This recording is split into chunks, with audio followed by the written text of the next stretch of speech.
Un jeune musulman a commis l'acte interdit quelques minutes avant la prière de l'aube et ce qui lui est arrivé a choqué des millions de personnes, subhanallah. L'histoire qui suit est celle d'un jeune homme nommé Ahmed, âgé de 17 ans, et elle contient un message important pour chacun d'entre nous. Ahmed était un adolescent plein de vie, mais comme beaucoup de jeunes, il s'est laissé tenter par des distractions nuisibles.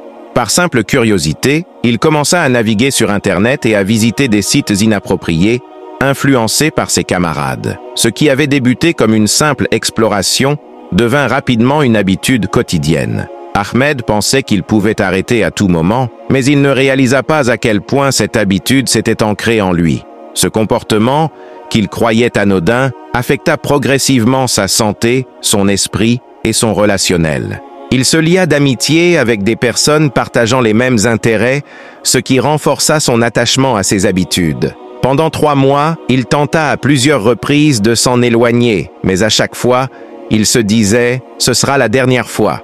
Pourtant, il se retrouvait piégé dans ce cycle, ce qui l'empêchait de se concentrer sur des activités plus bénéfiques, comme la prière ou la recherche de savoir. Une nuit, après avoir visionné ce type de contenu, Ahmed entendit l'appel à la prière de l'aube.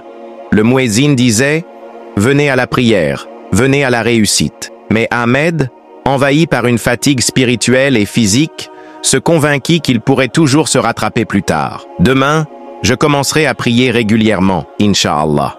Malheureusement, ce demain n'arriva jamais.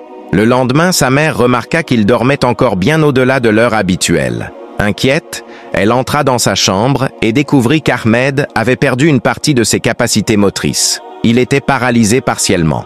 Les médecins consultés furent formels. Son état était irréversible. Face à cette épreuve, Ahmed fit une profonde introspection.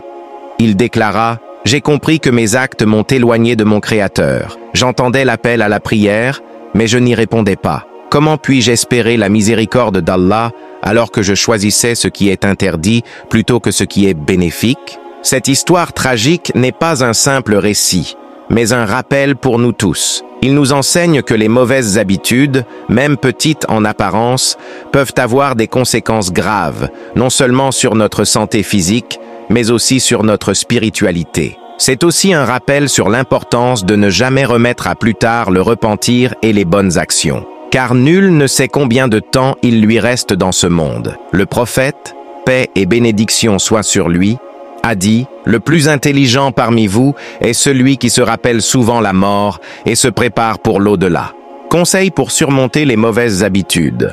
Reconnaître le problème.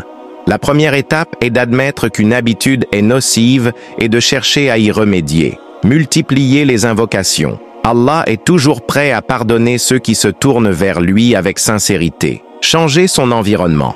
S'entourer de bonnes personnes peut avoir une influence positive sur nos choix. Être patient. Le chemin vers l'amélioration prend du temps, mais chaque petit pas compte. Ô Allah, guide-nous vers ce qui est bon et éloigne-nous de ce qui nous nuit. Pardonne nos péchés, accepte nos efforts et renforce notre foi. Fais que notre dernier acte soit une action qui te plaît et accorde-nous une fin honorable. Amin.